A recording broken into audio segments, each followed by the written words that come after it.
welcome to the Raising Athletes podcast. We got a live edition today. Yay! Kirsten Jones. I'm a peak performance and sports parenting coach. If you're just finding me, welcome. I've been doing this podcast for over 8 years now, and I love the opportunity to get to talk to people that I may not normally get a chance to meet with. So we've got the podcast, I've written the book, Raising Empowered Athletes. How do we parents, coaches, support athletes in raising not only strong athletes, but more importantly, extraordinary people. Happy, healthy, brave people. And today's guest you're going to love because while we're doing this parenting thing, we also need to be taking care of ourselves. We need to be looking inside. And I really believe that the better we are at understanding our needs and tuning to our own needs, the better off we're able to do that for our children as well. And so I'm so excited to welcome Shelli Johnson here. She's got a new book out talking about having an epic life and how we can journey together on an epic life, right? Yes, thank you. Tell me everything. So Shelli's actually from Wyoming. She happened to be in Los Angeles. And so she said, what do you think about doing one live? I said, let's do it. So thank you so much for coming. Thank you so much for having me. I'm honored to be here and to be with you in person. I've never met you in person, so this is just a real honor. So thank you. I'll give you a little backstory. So 15 years ago, I was starting to figure out how was I going to pivot away from Nike, and I've got young kids, and I did this athlete thing, and what's next for me? And I started going down the intertubes of figuring out what were other people doing, and I came across Shelli, and she was out in the middle of these gorgeous, epic scenery in the middle of Wyoming, and I was like, ooh, I want to do that. I want to lead women on journeys out beyond their comfort zone. And to be honest, my business was originally called You Go Girl. Oh, and great. Because I thought, I'm just gonna work with women. I want to inspire the next generation of really strong, powerful women. Even though I'm also raising 2 boys and I have a beautiful husband, but I thought, no, I'm all about women. I actually had a kind of a mean girl story from high school that had to deal with and get over. And I thought, I'm going to totally go down that path. And I came across your work, and you didn't know me, but I was like, I'm from Missoula, Montana. I loved it. We connected back then. Yeah, and I'm so glad for the connection. You feel like you're a kindred spirit all the way. And I love the Montana connection. So, so thanks for having me. So tell us about your journey. I think, we're in that empty nesting or free birding stage that a lot of people like to call it, but you've been you're a mother of 3 boys, and you've been on a life journey yourself. So you're an athlete. So tell us your story and how you got to University of Montana, playing for the Lady Grizz, and all the ups and downs along the way. All right, I'll start there, and then I'll kind of bring us to the present, but you can stop me along the way because it's kind of a long journey. But I'm from Lander, Wyoming, where I live right now. It's a small town of 7,000 people. I'm 57, but I went to college at University of Montana on a Division I basketball scholarship, played for the Lady Grizz for a few years. It ended up not working out. I blew out my knee the first year when I got there in fall training, so I was redshirted. And it was a bummer of timing because I was going to be the backup point guard. And so when I was injured, they recruited, they had to kind of recruit, and they did. And so by the time I made a comeback, which I thought I did make a comeback, but it just, I just wasn't good enough in the end. I think it was just a timing issue. So I lost my scholarship after the 3rd year, and I could have continued to play, but it was a gut punch. I mean, it just broke my heart, Do you remember that moment? Did you know what was coming? Oh, I remember it so well. I didn't know it was coming. Rob Selvig, who's a legendary coach, and I have great respect, and he remains a friend of mine. But he called me in for a meeting. I thought I was doing pretty well in practice. It was hard though. I had a big brace on my knee, and it was a big, hard comeback. But he called me in for a meeting, and I'll never forget it. It was not expected, and there was another person on the team who had walked on who he felt was more deserving of the scholarship at that time. And I was just, devastated. I didn't have another map, it was just, and I remember just thinking, how am I going to tell my parents? It's just humiliating, right? And heartbreaking. Yes. Because I loved the Lady Grizz, and I loved being a part of that team. But it ended up, I'm fast forwarding here, but I really consider it one of the greatest failures of my life. Why?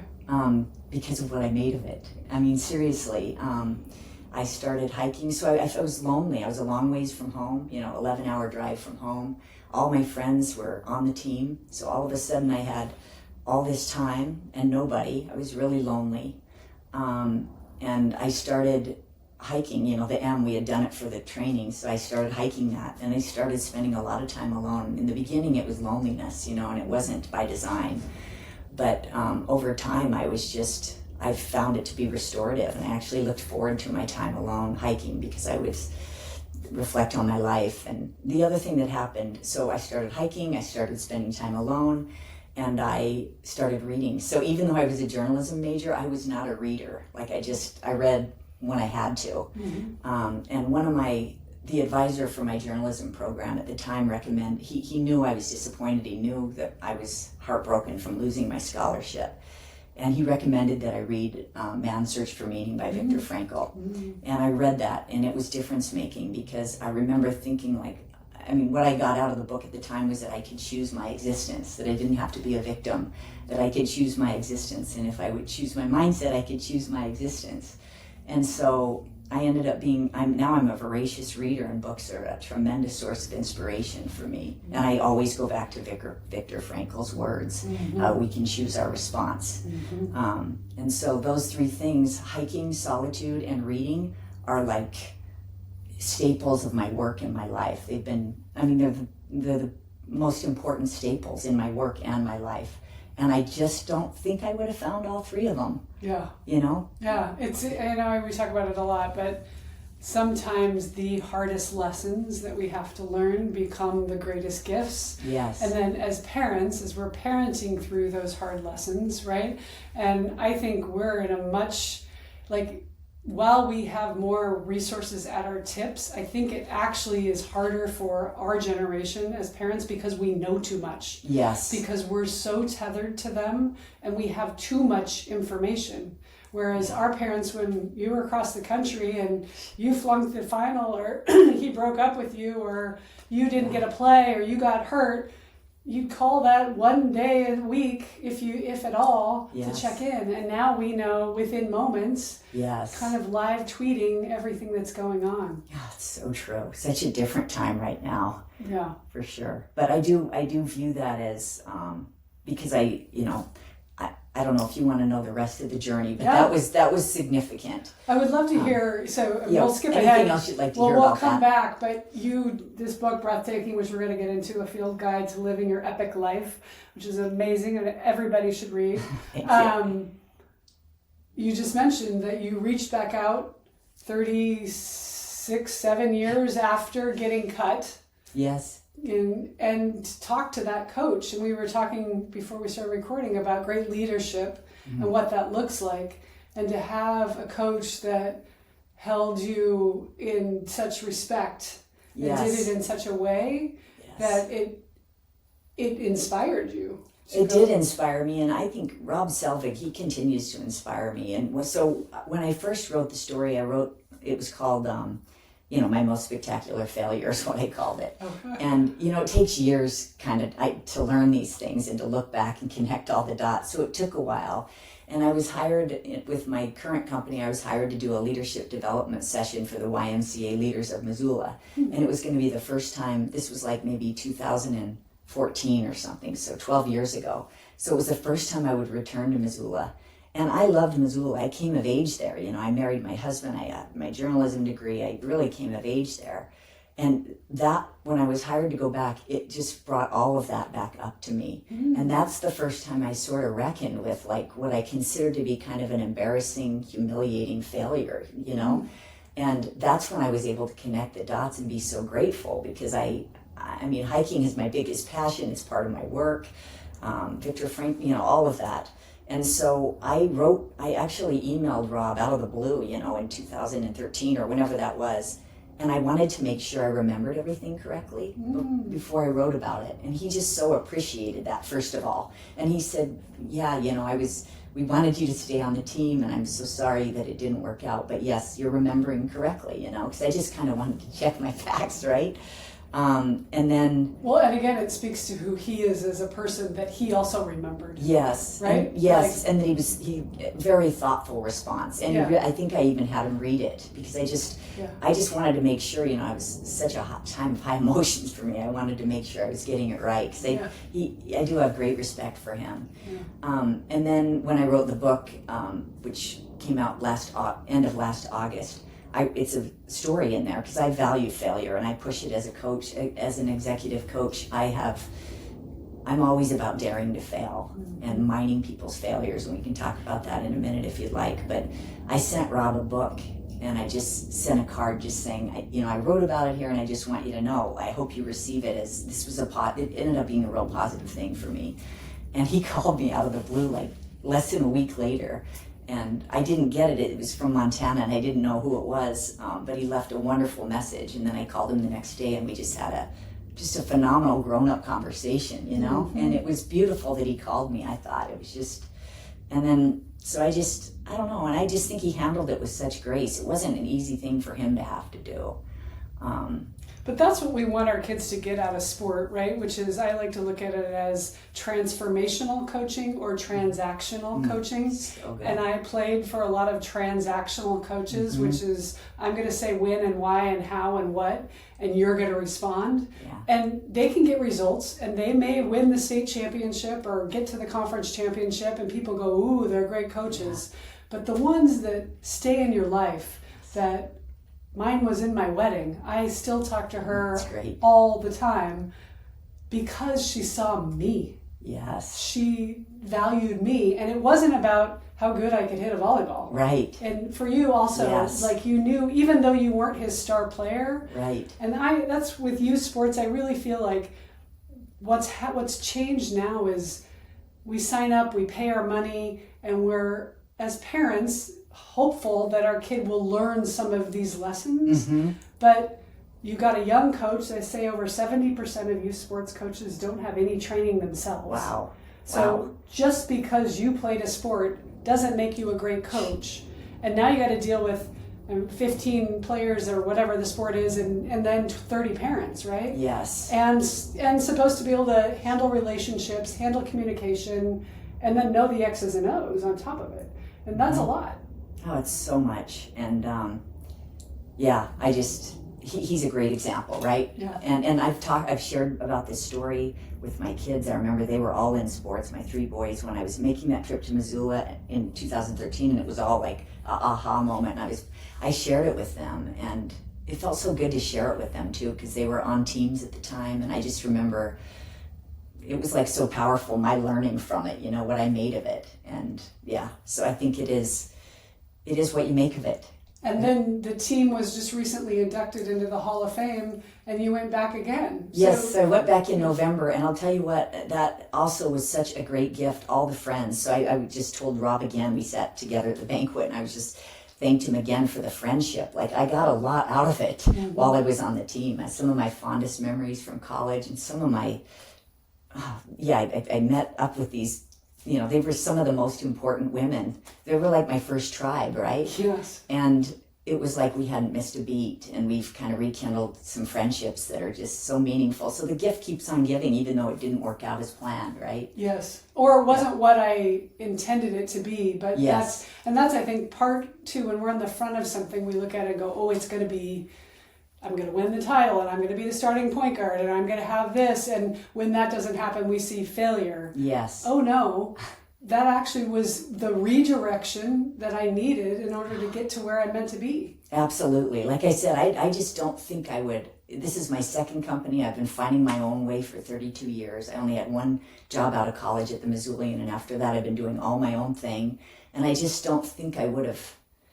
It's hard to say, but I just can't imagine it would have worked out this well for me. So talk a bit about that. So you do the Missoulian, which is the local newspaper, which every time I would have a game, I would run to the mailbox the next morning to see if they wrote about our game in the Yes. Missoulian, right? Like that was the big deal if you got a byline in the Missoulian. Oh, yeah. So I graduated with a degree in journalism and then a minor in marketing. So my first job was fresh out of college. I worked for 2 years at Missoulian as an advertising sales consultant.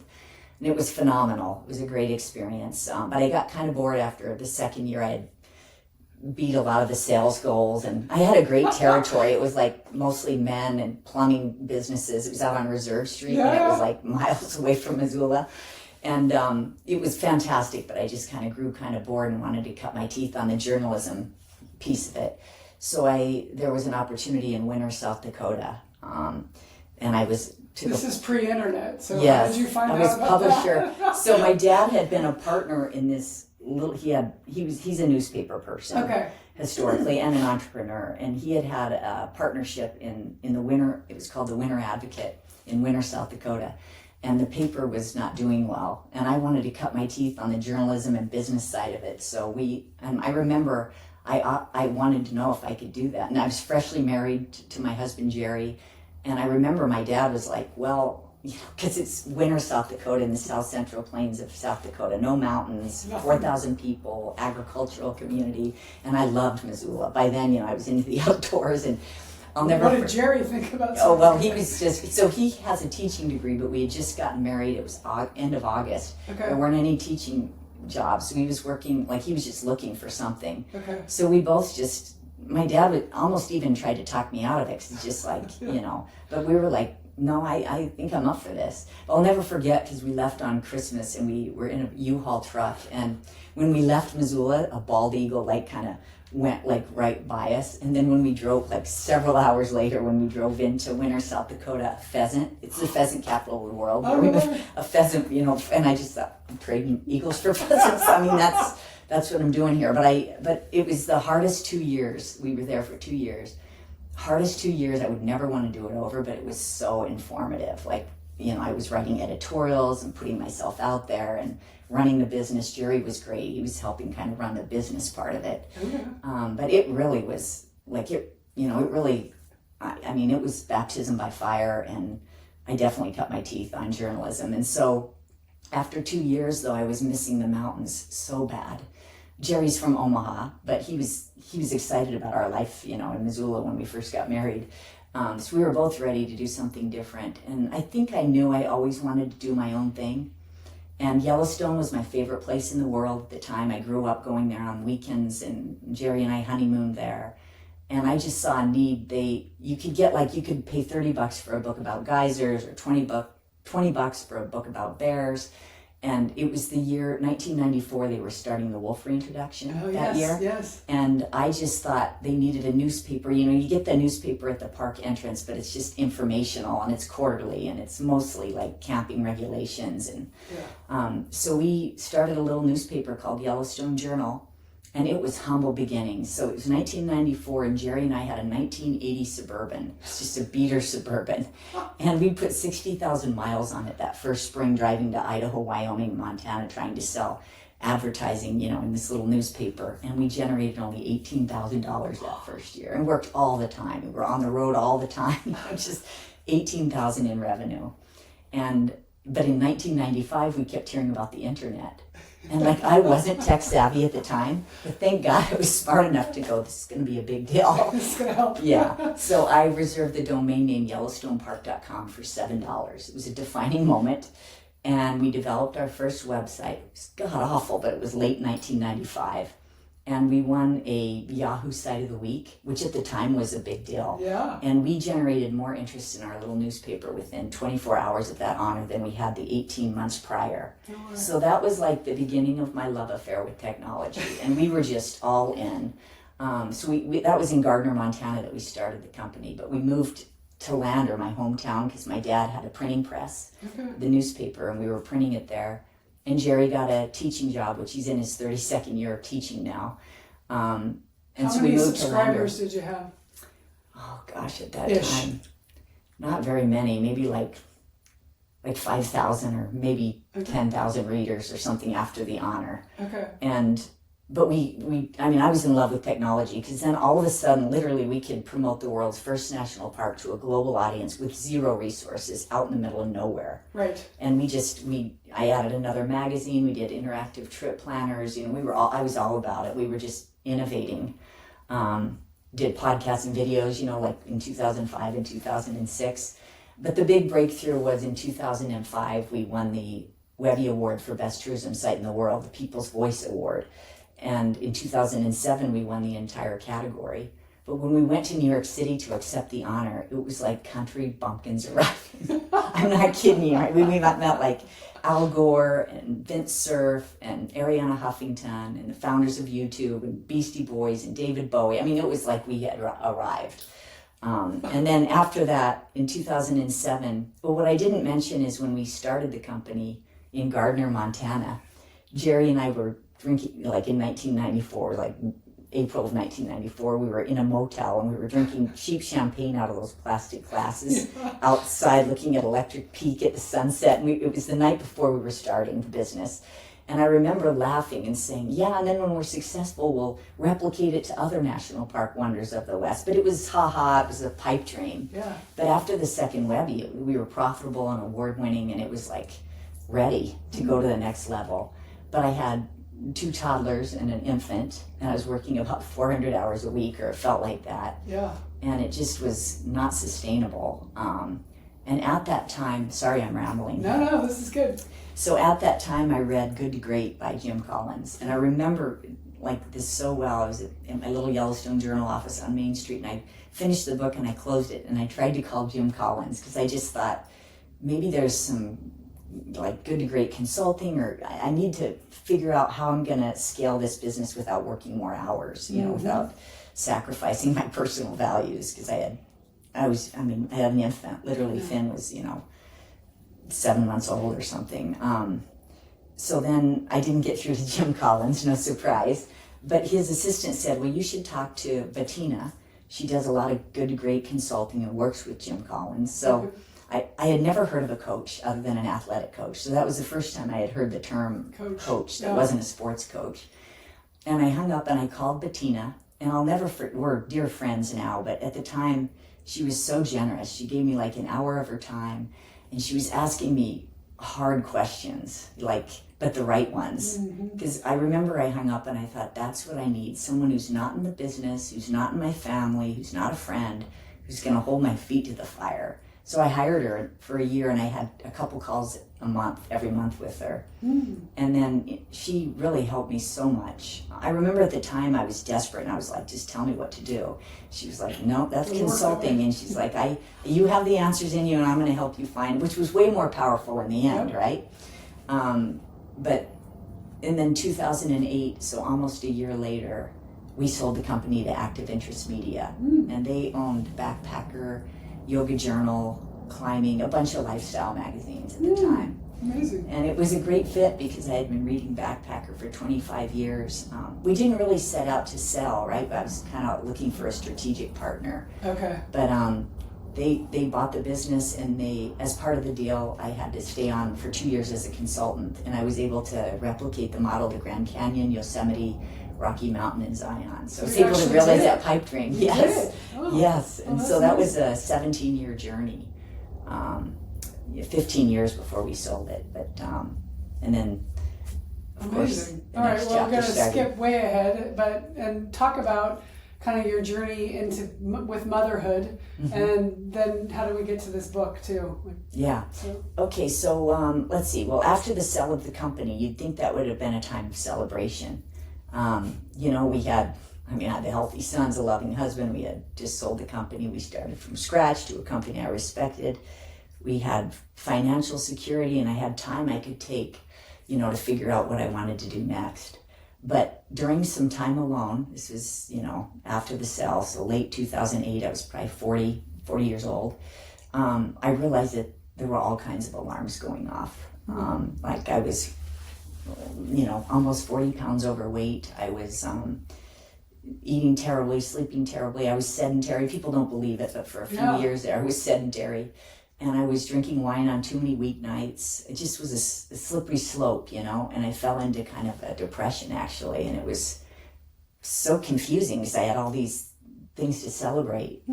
So I spent the next 18 months just turning into my family and transforming my mental and physical health. And as part of that, I started hiking, and I started hiking to see how far I could go in a day, because I didn't want to be away from the kids. And it turned out I could go pretty far. I did, like a 50-mile day hike traverse of Zion with some friends, and I did several 20 to 30-mile day hikes in the Wind River Range, my backyard. Like what time to what time are you going 50 miles? Well, that Zion was like 21 hours, so okay. But most of the long hikes I was doing in the Wind River Range were sunrise to sunset, but 20 to 30 miles, in a day. And then I did, the one that was really the one that I guess it would be, I call it an origin story for the 15-year journey that led to the writing of this book and led me to start my company, Epic Life, in 2011, was a rim to rim to rim day hike of the Grand Canyon. So 46 miles.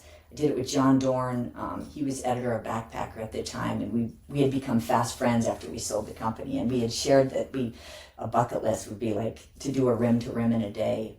And I'll never forget, he called me up. It was May of 2010. It was early May, and he left a message, and he goes, "I'm going to be in the Grand Canyon. You want to do it?"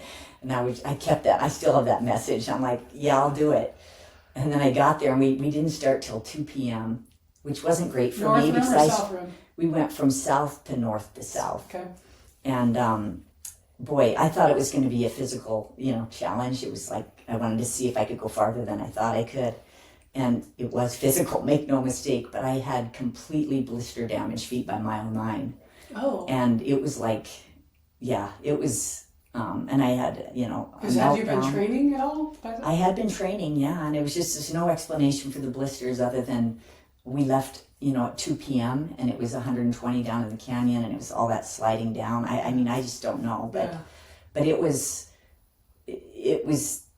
physical, but it was so much more than that. After we both agreed. He had done Eco Challenge, and like he's a total badass, and he told me, he said, we should turn back because those are some blisters. You saw them, and I asked him for a moment, and I kind of went around the corner, and I had a major meltdown, there's no services on the North Rim. I mean, nobody's going to get you out, and I'm not going to call a rescue. And it's so great to have someone, to have that friend, that new friend who was willing to ditch his whole bucket list thing for me. But in the end, it's like you have to get yourself out of something hard like that, right? There's nobody coming to carry you out. So I took a minute, and after we decided that I wouldn't be doing permanent damage, because it would have been stupid, like if I had an ankle injury or something to continue, that would just be really dumb, right? But this was blisters, which were torturous, but I wouldn't be doing permanent damage. And I just decided I'm just going to do it. But it was... How many hours did it take? Probably 22. But on the story that I write, which is basically, it's the origin story it's set me on this journey that now I'm in my 15th year of. And the story is called Into the Depths of the Grand Canyon and Myself, because what happened was, I don't want to give away the story, but on the return time, I was literally in the depths, on my hands and knees, by myself, in the depths of the canyon, just done, completely out. And I know transformative is overused, but that experience remains one of the most transformative, transcendent experiences. Did John stay with you, or you had gone on? By then I had sent him ahead to Phantom Ranch. I literally purposefully set him. We'd spread out and we'd wait, we'd kind of wait at the next, milestone or whatever. Okay. And that helped. But I was really coming undone.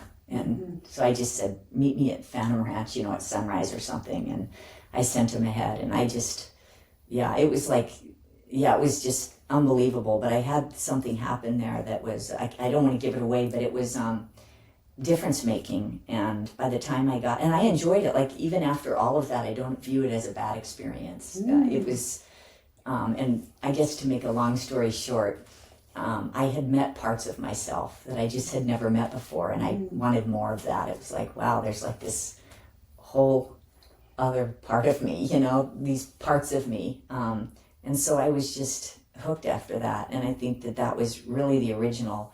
It was all those hiking, all that time in nature. But I think I just remember thinking, like, I want to be able to do what Bettina did for me. It was such a gift, like helping me find the answers, And then I wanted to use the wilderness. And epic means different things for different people. I didn't want to take people on 46-mile hikes and have blisters and things like that. But I just had that power of like overcoming something and then meeting these parts of myself, And so that led me to start Epic Life in 2011. Sometimes I think we need to be the dark night of the soul or the quiet of the alone time to actually even ask yourself, because it's so easy now. I can just gloss over this. I'm gonna, do the spiritual bypass and it's fine. I'll, move on from that. But to actually crack yourself wide open and say, who am I? Yes. And what do I really want on this journey, this one epic life that I get, to be able to do that and move through it in a way that you realize, wow, that was painful and it needed to happen. Yeah, thank you so much for that, because that was a dark night of the soul. A lot of people ask me about them, and that certainly seems like it. Yeah. But what you're saying is so true. It's amazing what we're capable of, and we just don't know it a lot of the times because we aren't ever pushed that hard, right? Yeah. I think now we have so many opportunities to just kidding. Yes. To change my mind, right? And it's when you actually look yourself in the mirror and say, this is going to be hard and I'm going to do it anyway because I know I'm going to be proud of myself on the other side. Yes. And I love scaring the crap out of myself, right? And when you do that, and it's hard to do anymore because it's too easy to not. It is so easy to get out of it, right? Yeah. To let yourself off the hook. It's so easy to do that. You're so right, though. I remember thinking, so again, not to give it all away, but it came back to Viktor Frankl. I thought of my mom, who had MS for years, and I thought of the Albanian refugees at the time that was going on. I just remember thinking, I can't believe because it was still beautiful, even though I was completely broken open. Mm-hmm. The sun's, it's like a time lapse, the sun rising on the canyon, and it just felt miraculous at the same time that I was just completely done, And I guess maybe we should say it, and I also assume everybody knows, but Man's Search for Meaning is Viktor Frankl was in the concentration camps in Auschwitz, and essentially he realized they can torture me, they can take everything away from me, but they don't have my mind. So while this physical presence may not look like much, I will be strong throughout this. And 100% he lived through where he saw those around him. We're dying every day, his whole family lost.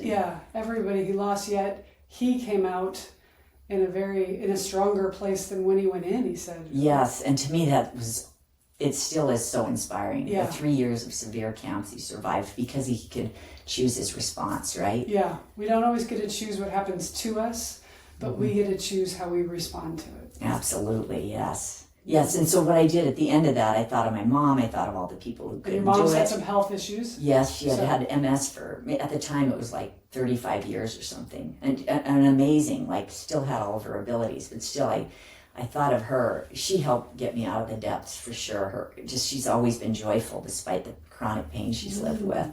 And then also Viktor Frankl's, I just remember I said, what will I make of this? And I probably said that a million times, every step I took out of the depths of the canyon, what will I make of this? What will I make of this? And it turned it into something constructive, instead of oh, this is it, because in the beginning it was sort of, I was angry, really angry, oh, this is what it's going to be, it's just, you go through all the stages, the meltdown. That's not pretty, right? It's just. But then you're also I'm in the bottom of the Grand Canyon. I guess when you get to Phantom Ranch, you could have tapped out. Yeah, I don't think so. We were early enough to where there weren't. I suppose I could have tried something. Yeah. Like mules, or I could have probably tried to call someone, but But that's the athletic response too, right? Yeah. Which is, I'm not riding out Oh on yeah, a mule. that's right. I'm doing it. You know, like I'm gonna get myself out of here. Yeah. For sure. Yeah, for sure. And yeah, it didn't feel like there were a lot of options, not for me anyway. But yeah, but I just remember when when I got to the top of the canyon, the lawn was like freshly watered, and I collapsed on that cold, wet grass. And the wind, and I called Jerry and the boys, and I just cried. I was so full of gratitude. I couldn't believe that I had survived what I had just gone through. I couldn't even begin to explain what I had just been through, but I cried when I heard all my little boys were on the phone with Jerry. And afterwards, the wind came up, and literally my hat blew. I watched it. It blew off my head and just dropped into the canyon. Oh. And then I asked somebody where I had parked at a parking lot near the start, which was a different trail. Oh. And I asked someone how far it was, and he said a mile. I about died. I had nothing left. In fact, I looked for a motel, and I found one with the door on the outside. You know, the motel, so you could just. Yeah, I had to go to urgent care, and it was awful. But I did recover. Yeah. And you learned a lot, and it set you on a path for leading other women on these types of journeys. So how long have you been doing that? Yes, and men too. I've done custom groups and teams, and but many women, like mostly women overall. What did you say? How long have I been doing that? So I started Epic Life in 2011 as an executive coach and a keynote presenter and I guess a health coach, you could say too. And I started offering, did a National Outdoor Leadership School course and got my wilderness first responder. I just wanted to tell you, I kind of also got some learning, got some credentials as I was reinventing myself. And in 2013, I offered my first Epic Women program. It was a backpacking trip in the Wind Rivers. And I've been doing mostly women's trips, but I've done custom, I've taken CEO, men out on wilderness trips too. And what kind of breakthroughs do you see? Oh, I see so many breakthroughs. People, you can see it, we'll just talk about women because I've led mostly women groups. I mean, that's my bestseller for sure. You just see a change in their whole posture. Mm-hmm. I mean, it's just, and I see it all the time. Mm-hmm. It's like, and they're different. They're different when they're done. When we get to the end of the adventure, they are different people. What is it? Confidence and inner knowing, or getting to know yourself? I think it's all of that. I think I love using the wilderness as a platform because I think, at least for me, the further I go into the wilderness, it's like these masks that we all accumulate. Mm-hmm. Most of them are unconscious, right? Mm-hmm. But we just, to fit in or to get a certain job or whatever, and then it just feels like all of that is stripped away when you're in the wilderness. Mm-hmm. Everybody's sort of equal. Yeah. You can be a badass CEO and you're afraid to cross this river, Yeah. I love that. And so I think, people get time for themselves. The leaders that I take, they never get a minute to think about their life, or they don't take the time, and nobody's asking them the big questions. So that is something I feel strongly about, is that I work individually with people really deeply in the months leading up to it. How many months per?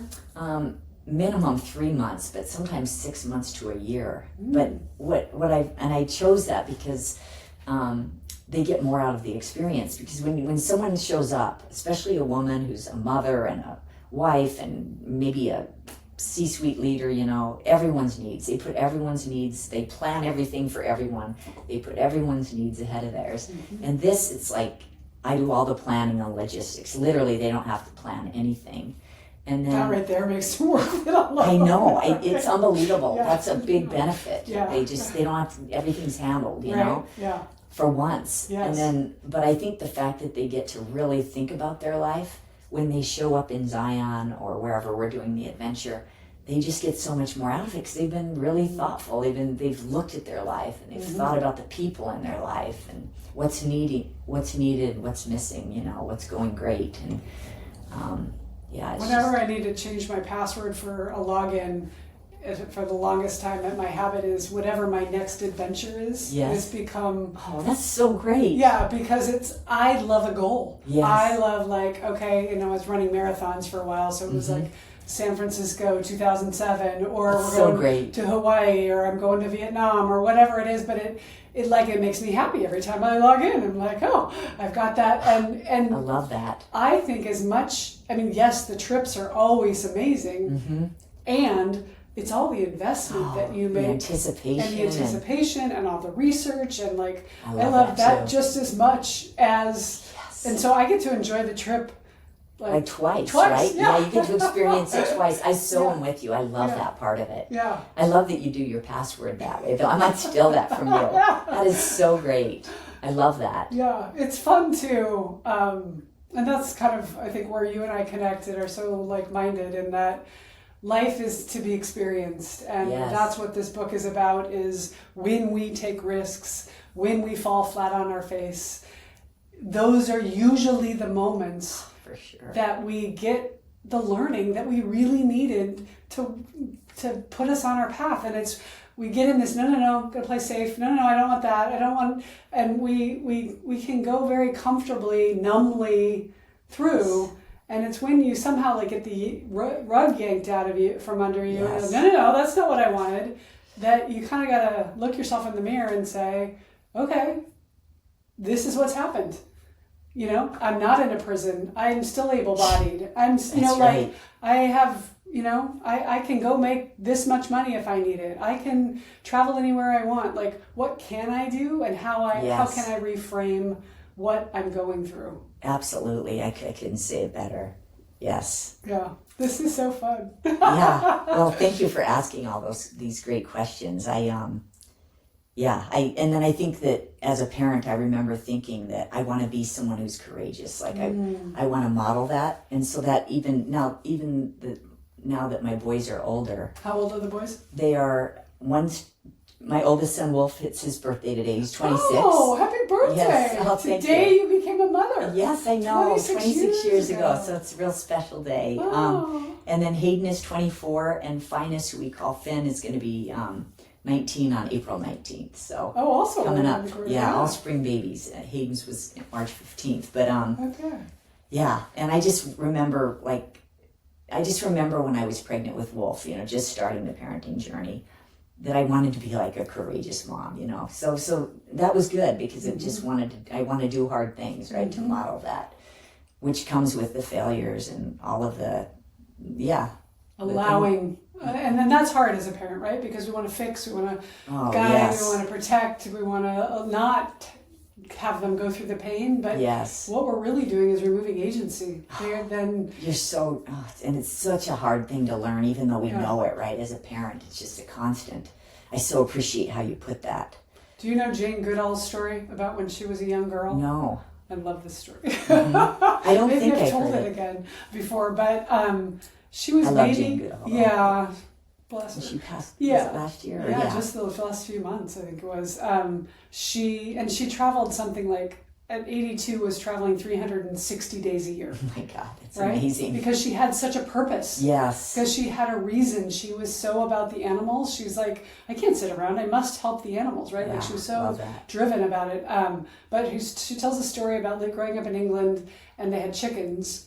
And she asked her mother one day. I do remember this, but say it again, tell it again, yeah. She said, where do they come from, the eggs? And her mother said, you should find out. And she said, okay, and went on about her day. That's so great. A couple weeks later, time for dinner, where's Jane? Can't find Jane.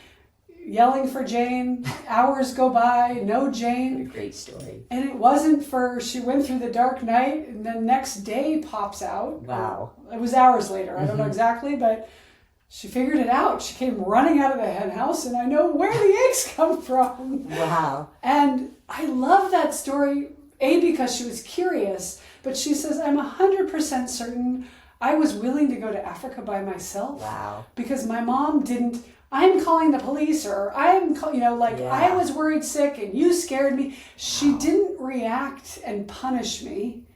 She said, I asked her, I told her you better go figure out, and she did. Wow, and look where that led, right? What a life. Look where that led, where I think our parenting reaction is do what you're told and, blah, blah, blah. And you would have completely ruined the gift. Oh my gosh, yeah, if they would have not let her go. Understand what that was all about. So that's amazing. So I like to ask all my guests, maybe you've heard this, but how would you finish this statement? The best athletes I know do this. It could be a word, a phrase, a story, it can be anything, but I love asking about from any angle that you want to. They fail, I would say. That is it, right? Even the journeys that I did a mother-son. Can I say a little more? Sure. I decided when the boys were quite young that I wanted to do a mother-son rite of passage adventure with each of them this summer before they started high school. And it was a 4-day expedition in the Wind Rivers, but they would climb Mitchell Peak. They'd climb a mountain all by themselves on day 2. And each time I was like, I wouldn't sleep a wink, that first night at camp. Am I being a, terrible mother? What if something happens? Even though I had thought many times, I had thought this through. And were your boys outdoorsy, or was this like dropping? They were outdoorsy, but it was kind of a tall order, right? Okay. But they all knew it was coming, and they were, and they each did it, But the whole point was that, like, I was the inspired version of myself, thought this was a great idea, so that they could, and they all did it, and it was amazing, but they all, it helps them. Because do they still talk about it now? They do, and part of that was we did these, it's kind of cheesy, but I had kind of come up with, what I wanted to, it was a lot of free flow, because each son is so different, and for me it was just a gift to be 4 days in the mountains with each of my sons, because they're so different. And we made promises to each other, and I remember, like each of them was different, but like with Wolf, because he was the oldest and the first one, it was something to the effect of like, if you don't get too close, I won't grasp as much, if you don't get too close to the edge, and it's an agreement, and we still return to it, right? And I had a different promise with each son. We still sometimes revisit that. They're old and, older and out of the house, yes. But I think the reason I'm bringing that up is it's like you have to do these uncomfortable things for the people you love too, right? It says, I believe. When people see our potential, it's it's everything. Life affirming, yeah. Yes. Yeah. So often, I feel like so many people along my way have seen my potential, and it's made all the difference, right? Yeah. Maybe I don't believe in myself, but someone else sees it. Yeah, I think sometimes we need to hold space, or we need somebody to hold space for us until we can believe. Yes. And sometimes that's exactly what we needed, was somebody to say, I see you. Yes. I believe you. You are enough. Yes. Just as you are. Yes. I remember I test drove my Epic Women program, but right before I did it, I took my 3 closest girlfriends, and they were like guinea pigs. And I remember one of them gave me feedback. We climbed a mountain. She wasn't a mountain climber, actually her name's Kathy, and she's such a dear friend. She climbs mountains with me, and she doesn't really want to climb mountains. So that's what a great friend she is. She just wants time with me. What a gift, right? But I remember I got feedback from her saying that night, because I really wanted feedback, and I knew they'd be honest. It'd be hard, but they were my girlfriends, and I was trusting them. And I remember one of them, and I got this feedback from a client later too, who I adore. So I've had it 2 times, which is 2 more times than I would ever want it. And she was like, I wanted to quit. Like, I didn't think I could do it, but I didn't want to disappoint you. And I remember thinking, wow, I never want anyone to do anything so they don't disappoint me. But in both of those cases, they did something that they didn't think they could do because I saw it in them. But I remember thinking that, that was valuable feedback for me. I've heard Steve Kerr talk about this a couple times, and once on my podcast, but I just saw another clip of him talking about Greg Popovich and Phil Jackson, and saying what great coaches they were. And he ties it back to parenting too, which he says he was parented this way, which is, we want our kids to be afraid of us, and not in a fearful physically, but enough respect that I don't want to disappoint you. I'm going to work so hard to make sure I reach the bar that you see for me. Yes. Right? And he said, and I completely agree. I was definitely parented that way, and I would hope that I can do that as well, which is, I believe in you. When you start to believe in you the way I believe in you, look out. That's right. Right? And that's hard. I think you do a great job of that, Kirsten. Oh, thank you. But it's interesting when we get pushed outside of our comfort zone, because there are people that will, dig their heels in and you can't make me. And so to have friends that are willing to do it anyway, yes, I think that's beautiful. I was so touched, for sure. Yeah. Yes. Yeah. And my poor kids, they call that type 2 fun. You know what type 2 fun is, my poor boys. Forced fun. Forced family fun. Yeah, exactly. We were somewhere and we saw a boat, a yacht had that on there, and I was like, they got a good kick out of that one. They've done some amazing things, and I'm grateful. Well, I did the takedown version of your mom-son journey, but I had a friend who would do it in first grade, like as their child was going into first grade. So with my oldest, one of my college roommates was getting married, so we went to New York City. Right. And we went to FAO Schwartz. That's great. But that's awesome. And the second one, I went to go back to William and Mary, so we went to Washington, D.C., and we toured all the monuments. Oh, it's so great. And we went to Williamsburg. And with the third one, she's like, well, the boy's going to go with you. I want to go with Dad. And we were living in Buffalo at the time, so they went across the border to the Justin Bieber concert. Oh my gosh, that's great. So not a lot of suffering going on. Yes, but still, that's beautiful, right? That just one-on-one time. And I think that difference in parenting and I was one of 3 girls, we were similar ages, and they never thought to do one-on-one time. And I remember being in the car with my mom driving from Fringetown to Missoula. We lived outside of the city, and for the dentist appointment occasionally or whatever, and how special it was just to have the 20 minutes alone with your mom, which she's like, of course, I don't remember that. But it stood out to you. It stood out to me because of how important that is. And so I always thought, okay, when can I find time? And now I do. Like, come on, you want to go for a hike or go walk the dog? We don't have to talk. We can just that time. I know, it's precious, isn't it? Very precious. And now they start to like it. At first it was like, I know, pulling teeth, bribing, right?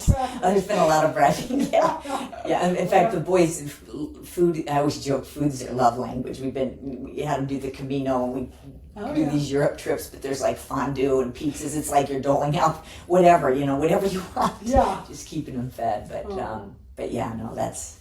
Well, tell everybody where they can find you, where they can find the book, if they're looking for an epic adventure. Yeah, thank you. Well, so I finally wrote the book. It's all stories, mostly about people I've taken in the wilderness or from my own experiences. But you can go to yourepiclife.com or theshellijohnson.com. Those are the main places. I also have a Substack, Epic Field Notes. But yeah, I'd be touched if anyone reads the book. So. Thank you. Thank you. Thank you so much for having me, Kirsten. It's so fun to finally be with you. I know, in person, in real life. This is great. And I'm honored. I'm honored to be on your show. So thank you. All right, everybody, buy the book. It's a must read. And then reach out.